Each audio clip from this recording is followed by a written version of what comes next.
April ushering in the month of hope, the belief that things will work out, especially when it seems otherwise. Oddly enough, it also marks Child Protection Month, 30 days dedicated to ramped up efforts to bringing awareness to the scourges children face daily, but ones that must be stamped out if children are to enjoy a bright and promising future. We should be loved and cared for.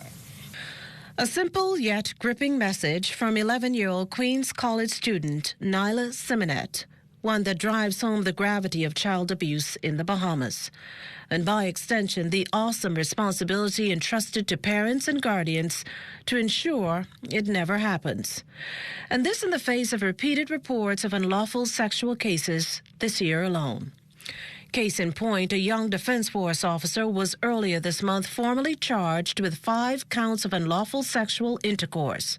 The 27-year-old was subsequently remanded.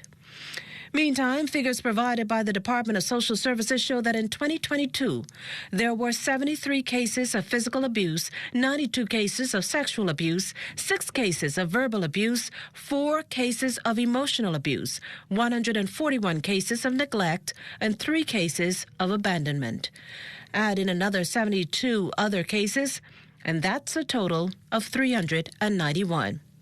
This past January, there were 58 cases of child abuse, February 65, and in March 68. We should be allowed to laugh and play.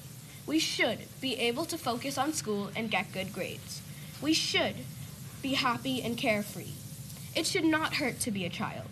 We should not be ashamed of who we are. We should not be afraid to find our voices and speak up for ourselves. We should not be mad or sad or cry every day. We should not feel unwanted or like we are a burden to our parents or guardians.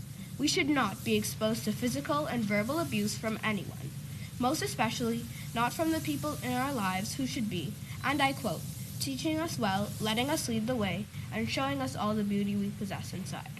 Nylah acknowledges, though, that if it takes a village to raise a child, it also takes one to support the parents.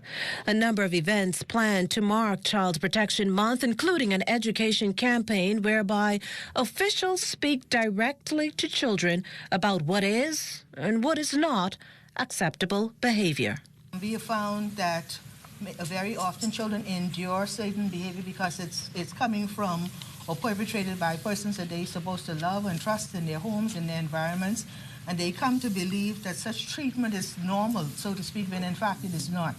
And so it is our duty, not only the Department of Social Services or our ministry, but every adult throughout this nation has the duty to advise children otherwise, what is right and what is wrong, what's acceptable, what is not.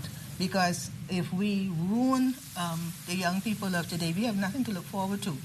And according to Charlemagne Fernander of the Ministry of Social Services, this is just the starting point.